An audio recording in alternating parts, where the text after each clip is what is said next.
I'm Justin with AmericanMuscle.com, and this is our handling bolt-on build-up for all 05 to 09 Mustang GTs. Now the goal with this build is pretty simple. We're looking to make our 07 GT handle better by tackling two different areas. We're going to reduce our body roll and lower our center of gravity using some pretty basic suspension components. So I'm just finishing up installing this SR Performance black strut tower brace that will really tie in the rest of the parts we've used with our build. Now this is really going to help firm up the front end by reducing that chassis flex and body roll. And you have to admit, that black powder coated finish looks really good under the hood. It's going to flow nicely with our black on red theme we have going on with our 07 GT here. Now that was a piece of cake to put on, really only took me a couple of minutes. Now that we have that all finished up, let's take a look at some of the other parts we've used for our build. One of the most important products of any suspension build is a new set of lowering springs. We've installed a set of these SR Performance lowering springs on our GT, which lowered it about 1.5 inches or so on all four corners. Now that lower center of gravity is going to do two things for us. First and most importantly, it's going to greatly improve our handling.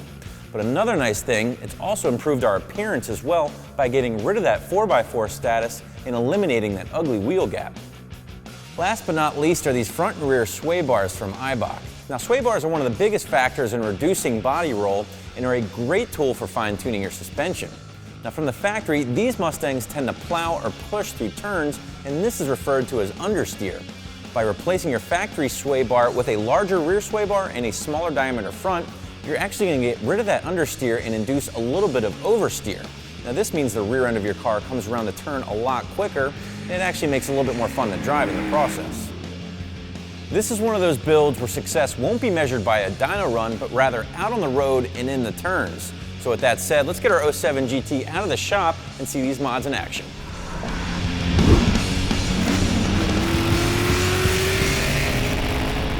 So we got our 07 GT out of the shop and onto the streets here with our handling pack installed, and right off the bat the car feels so much more solid. Steering response has been greatly improved. It just feels much more responsive. So the understeer has definitely been reduced. As a matter of fact, we got some turns coming up here. Let's see how she does in terms of our handling and even our braking. Awesome. The car feels so great. The springs are reducing the dive in from the braking. The sway bars are definitely reducing our body roll. I mean, all the parts are just working so well together. Here we go, we got a pretty sharp left-hander coming up. All right, no more understeer. Whoa. The rear end, definitely comes around a lot quicker. The car doesn't plow through the turns anymore. It totally feels like a new car. A lot more fun to drive at that. Now with the install of these parts, we're looking at about 6 to 8 hours, basically because those springs take a little bit longer to install. And of course, if you don't feel confident with installing those, your local shop should be able to take care of that for you. Now one thing we do like to say, when you do this much work to your suspension, it'd be a great idea just to get it aligned so you make the most out of your parts without chewing up your tires. So that does it for this handling bolt-on buildup with our 07 GT. Be sure to check out some of our other bolt-on buildups for the 05 to 09 GTs, where we make our 07 a lot faster, help get it off the line, and work on our appearance.